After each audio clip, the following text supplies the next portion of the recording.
Welcome to Easy Peasy Books, From Author to Authority, the lively and engaging podcast for business professionals who've always believed they have a book in them. I'm your host, Jillian Whitney. Join me as I chat with authors and industry experts from all around the world to explore simple strategies to write, publish, and leverage your business book. Whether you're an entrepreneur, executive, or an employee, this podcast is for you.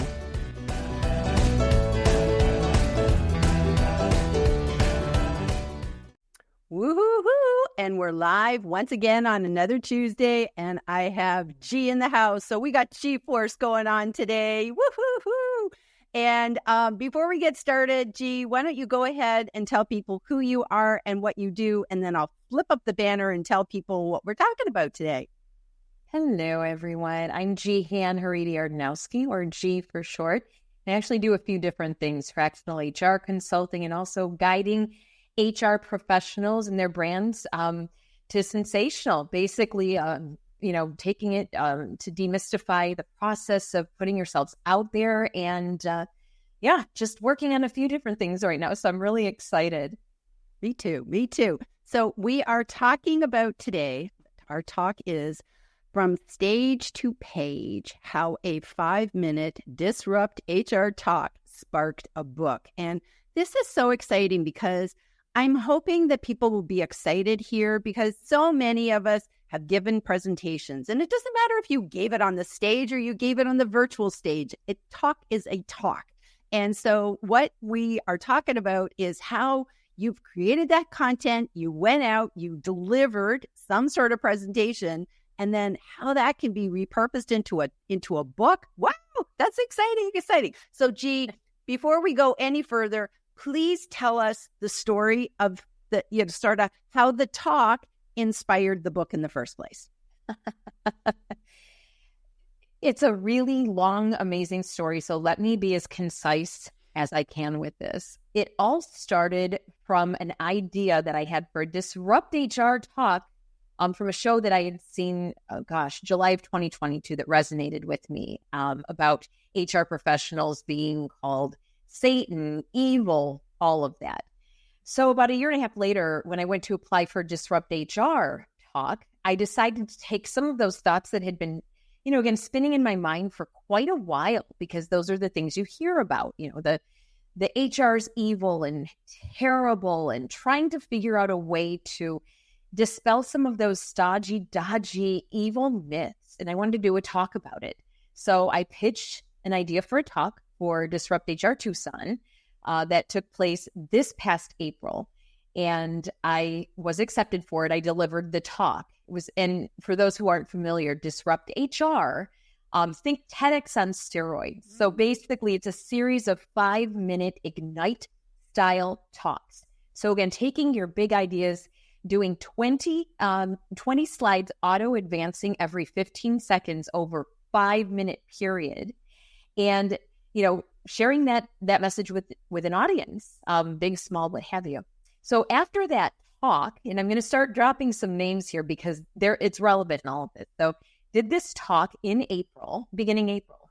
At the end of April, the videos came out, and our friend, Michelle B. Griffin, a branding expert extraordinaire whom everybody loves. Please follow her. Her own book is dropping soon, by the way.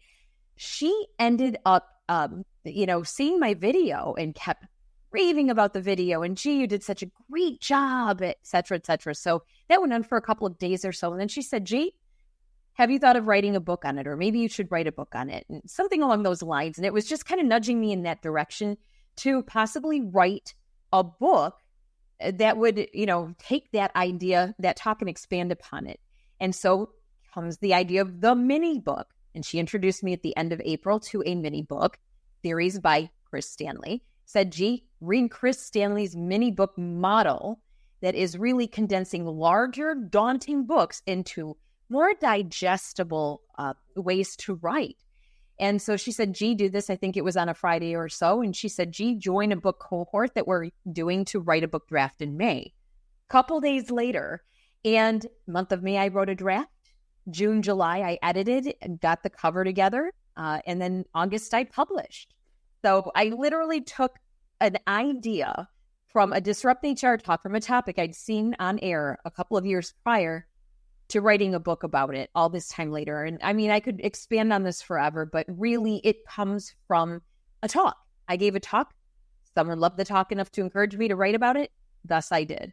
Love it. Love it. And it's like mini book, mini talk, and vice versa. Mini talk, mini book. It goes either way. And it's just fabulous. And I agree with you. I think mini books, smaller books, which is basically like 30,000 and less, that's kind of a mini book, that it's like you get those out there. They're easier to do than like, oh, I'm going to write the tome that I've been thinking of writing for all time, the Bible of all what I'm going to write.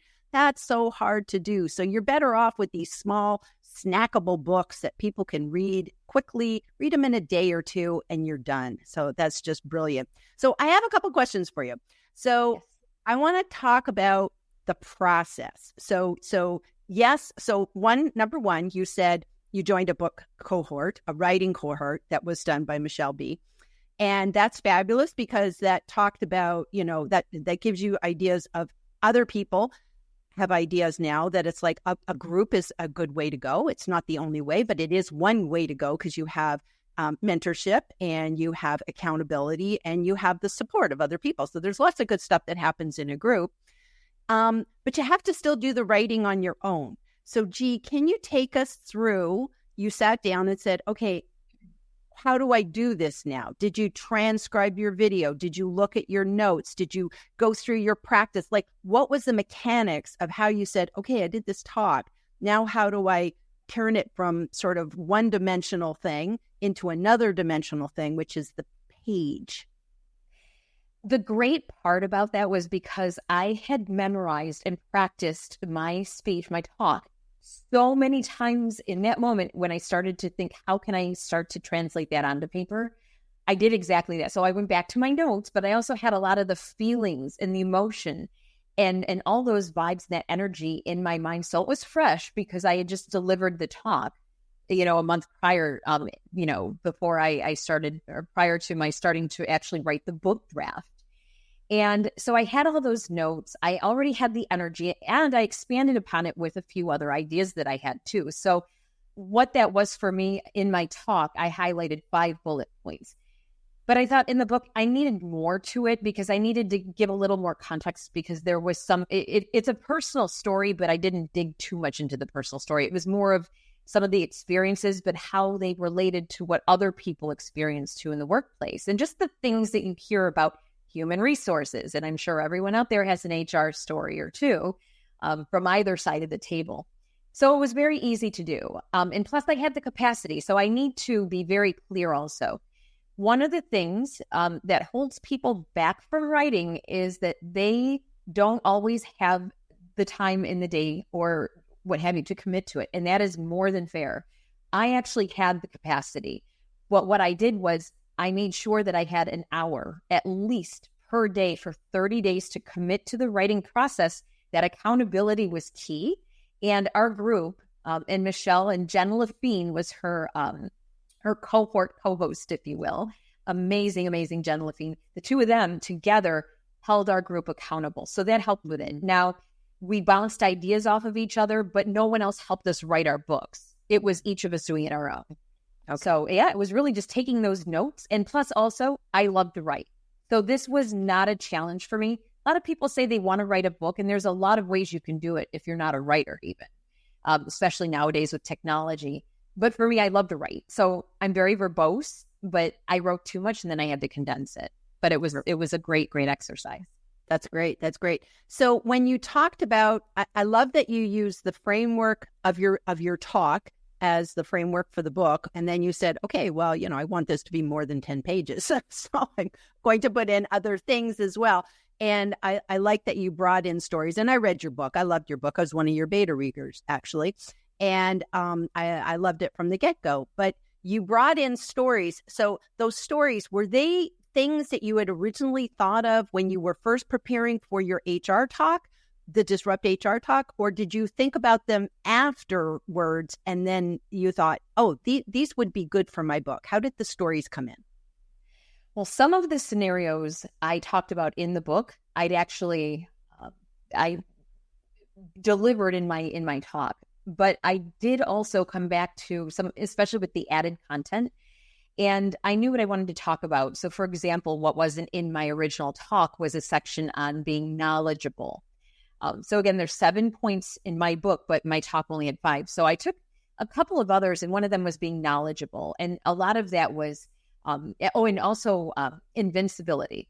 So within those two, invincible and knowledgeable, I incorporated personal branding into that. I didn't really get into that in the talk, but I thought that's a really key component for HR professionals to keep in mind when it comes to building, their brands and how they present themselves in the workplace and in their communities and how they want to be perceived. So that was very important that I incorporated that as well. And that's a topic that is really passionate to me. It's a passion of mine to talk on those things because I'm a big Clifton Strengths aficionado, if you will, and UMAP certified for several years. But, I just basically the things that I had a lot of it in place, but I was able to expand upon that.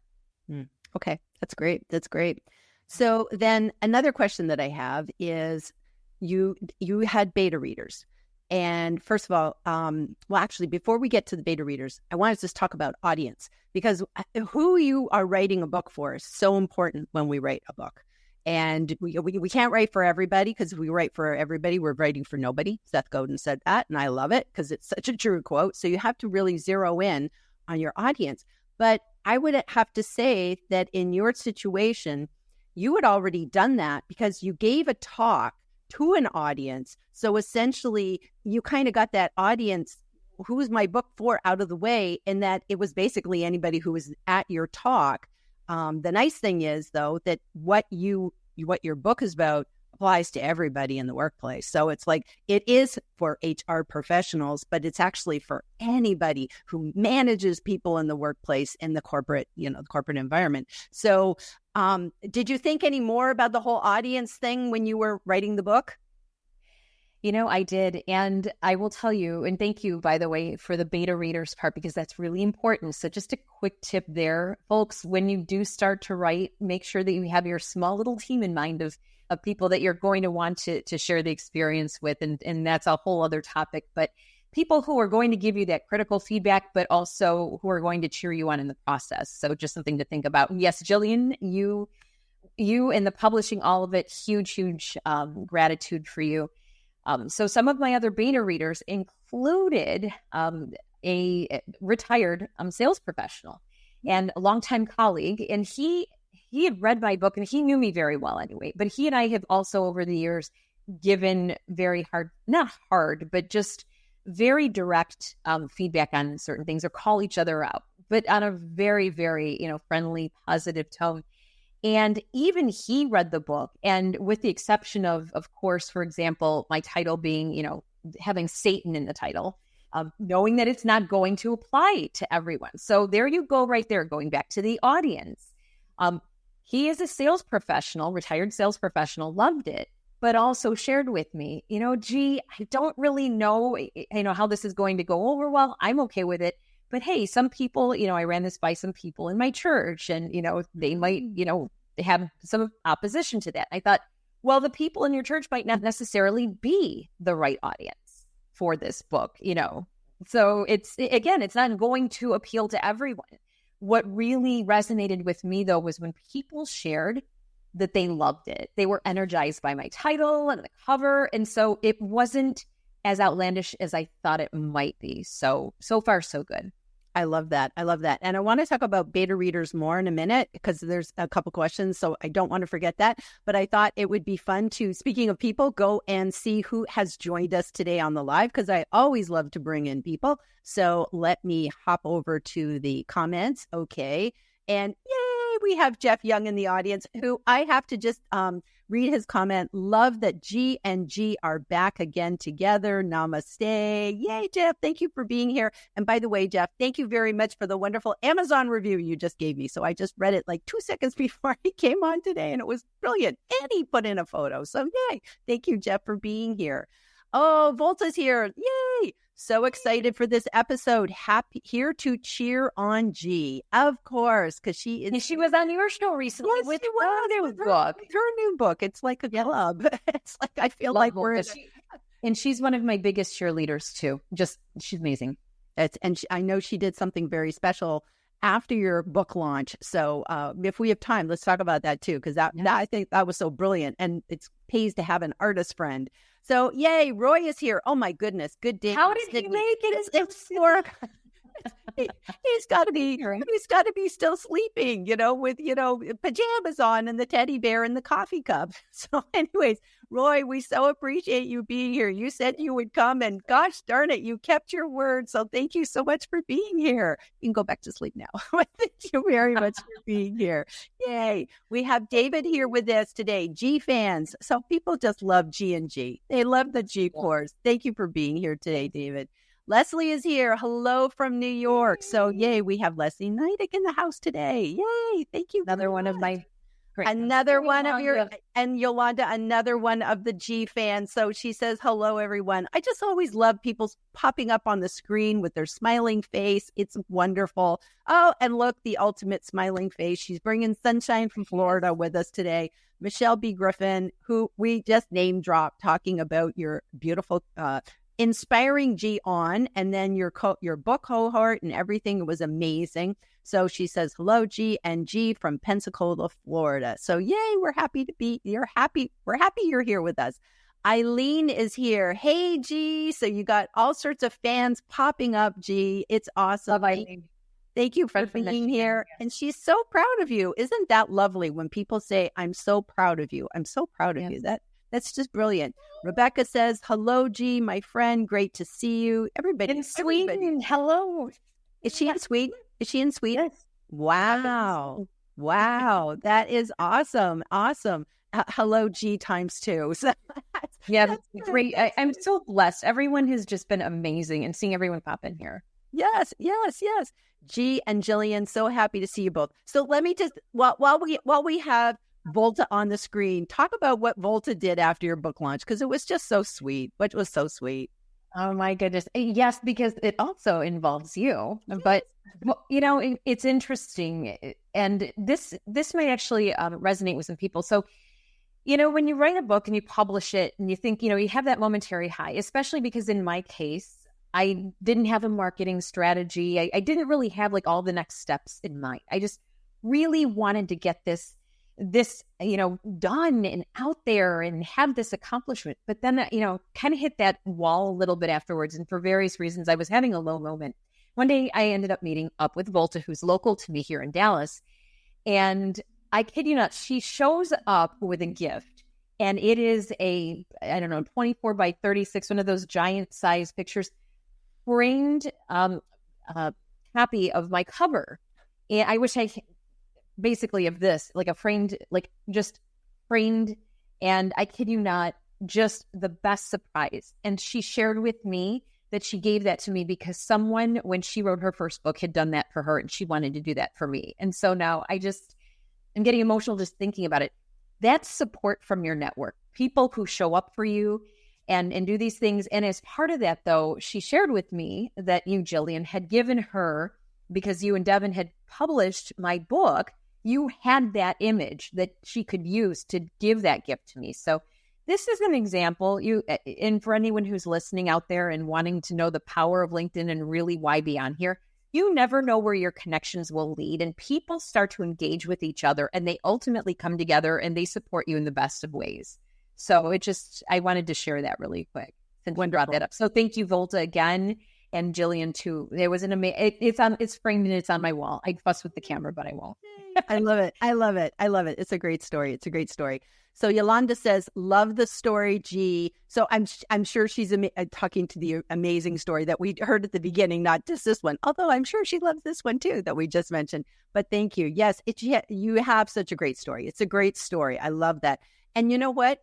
Every book really has a story. It's like, I don't think you could talk to any particular author and say, so tell us the story behind your book. And they'd be like, oh, there wasn't one. It's like, because something inspires all of us to pick up the pen or the keyboard and bang out a book. So whether it's, who knows, but there's always a story behind every book. And I love this. I'm a fan of the story behind the story. So it's just perfect.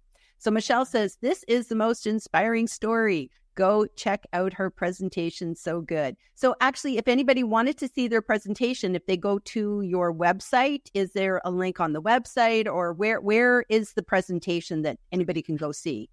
Well, actually, on my website, I do have a book page. So if you go to goldensynergytouch.com/book, that's my book page. And that page takes you to some really cool things that I'm going to give Jillian here shout out, because Jillian encouraged me to set up that book page. And it has it has the story behind the story. So why I wrote the book, which is a genius idea. So you've got that video. I also have a link to my DisruptHR 5-minute Ignite talk. So that's on there too. And then there's also a link to the Amazon page. So you can go and check out the Kindle, which is, I believe, $3.99. And then the paperback is $9.99. There's some goodies in there too. So for example, if you're curious about Clifton Strengths and UMAP, there's a link in there for that for discount. So it's a really slick little book for people who just want to think a little bit differently and maybe put a little bit of, punch into the workday. And yeah.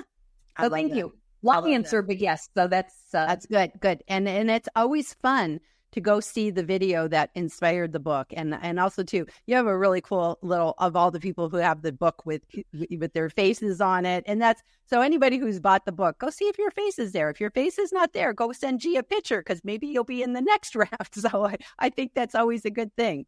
So Volta says, it's such an inspiring story how G's book came to be, from presentation to publish. So I am really hoping, I agree, I am really hoping that people are sitting there going, I've done like 10 presentations. I'm sitting on 10 books. Yes, you are. Yes, you are sitting on 10 books. So that's a good thing to think about. Anna Morgan is here.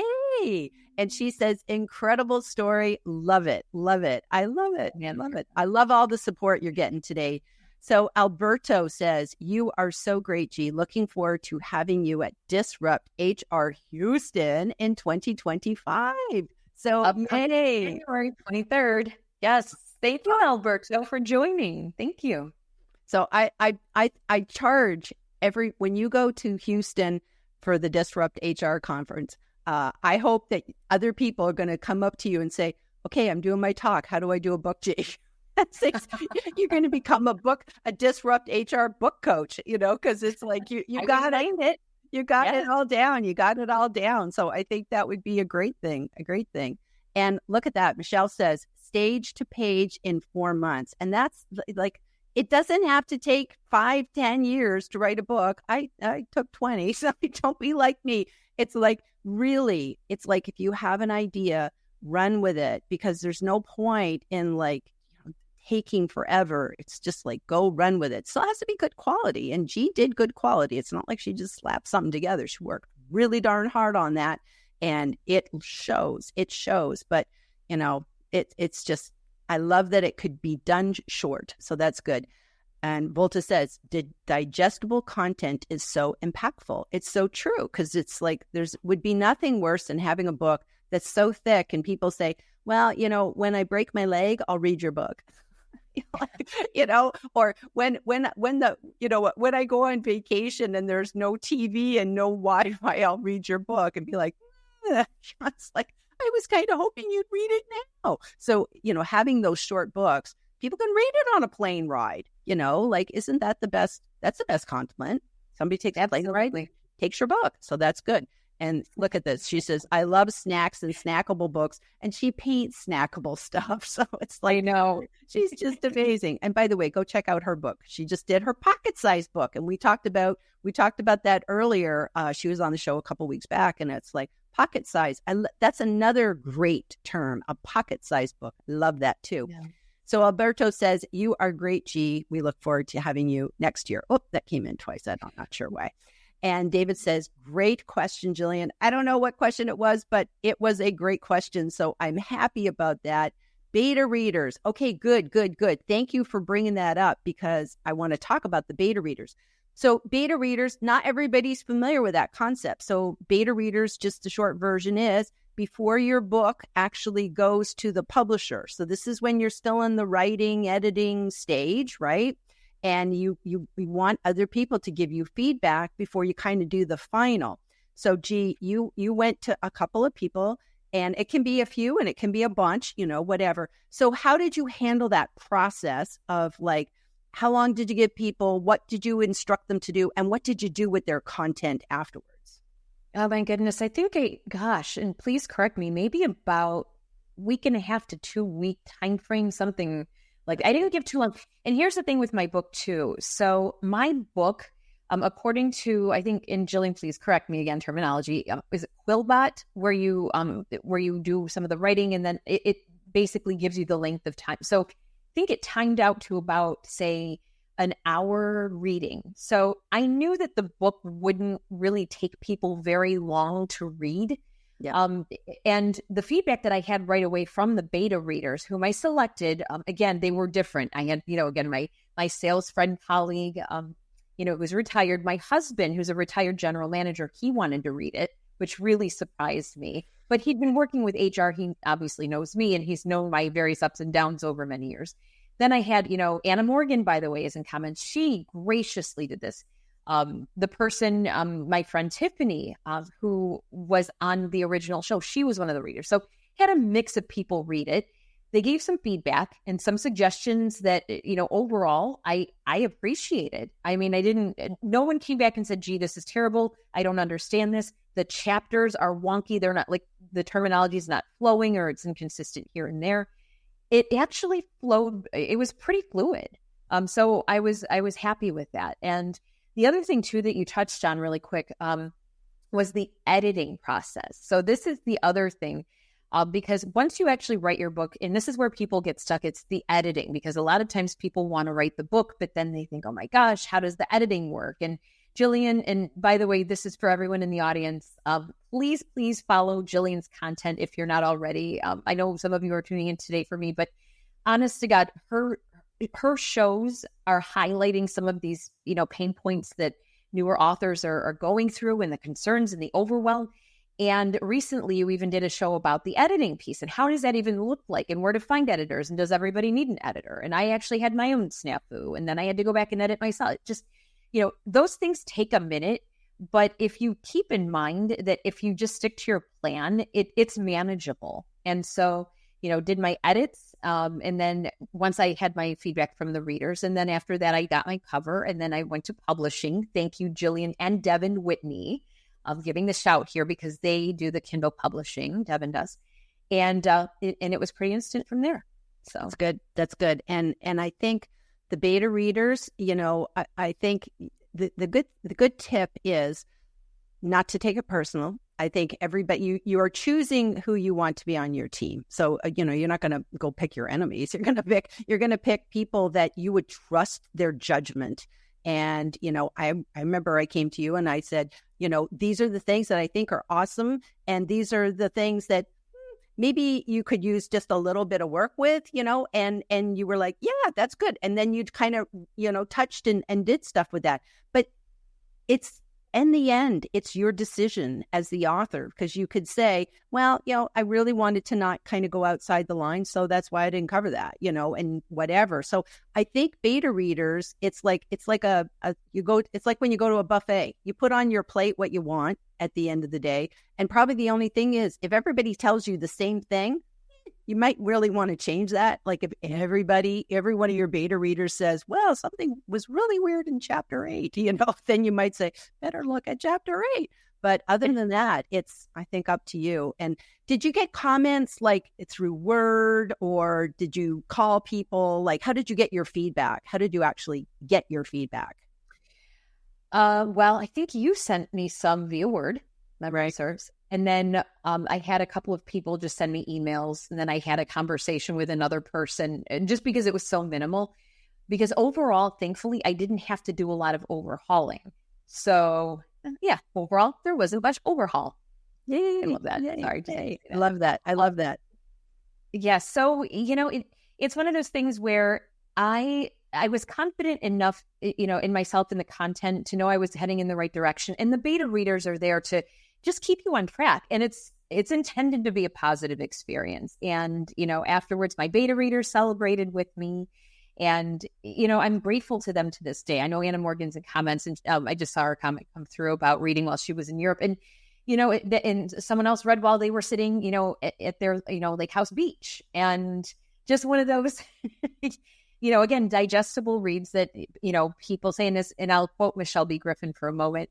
She and I keep joking about the whole part about it not having to be this arduous process, this long drawn out process of, writing War and Peace. These books, I think at the end of the day, when you start with an idea or a presentation, it needs to be something that you have some level of passion about, because it makes it so much easier to write about it. If you're writing something that doesn't resonate with you and that you're not proud to promote it, just like getting the book cover. And I remember, Jillian, you said to me about the book cover at one point, if it's not something that I could proudly hold up, as I do now, the cover's not, it just won't work. So there's so many little things to it, but working my way through the process, now being on the other side, I will tell you, it didn't really take a ton of time. I just applied myself, and I encourage people to just get started today. That's brilliant. That's brilliant advice. That's brilliant advice. I love that. I love that. So we have reached the end of our 30 minutes. I don't know why that just jumped. And is there any kind of final words of wisdom that you'd like to leave everybody with, G? Yeah, you know what? Going back to, you never know who you're going to inspire and when. I received a comment yesterday, someone on LinkedIn, Anthony, smiling bow tie, by the way. If you don't know him, please go follow him. He's amazing. He wrote a post. He and I had been following each other for years, Clubhouse and such. And he wrote a post declaring that he was going to finally start writing his business book, because he'd been following my content for months. He'd been making the comments. I think he even purchased my book. And, kept saying, I'm going to do it. I'm going to do it. I'm going to do it. Yesterday, I kid you not, he wrote a post about it, and he gave me a shout and said, Gee, I'm doing this. You inspired me. I'm doing this. I'm not waiting until 2025. And I thought, that is incredible. So Anthony, I hope you're listening and catch this at some point. But I kid you not, you never know who you're going to inspire. And you might be disappointed by some people, maybe who you think would follow, through for you and support you, maybe not being there as much as you'd like. But I kid you not, you will be so grateful for the overwhelm of all of the other people who show up and celebrate and support. And even just today, my heart is so full, just from all the people in comments. And I can't thank everybody enough. So thank you. Wonderful. Wonderful. Well, thank you for being here today, G. Thank you, everybody who joined in on the live, everybody who will be listening later on the podcast. Thank you. We appreciate everybody. Yeah. And we hope you picked up some good tips today. And so if anybody ever watches this live and gets inspired, please give us a shout and say, I started writing my book because I got inspired from you too. So by the G-Force, So now I love it. Okay, everybody, we'll see you again next time. Bye.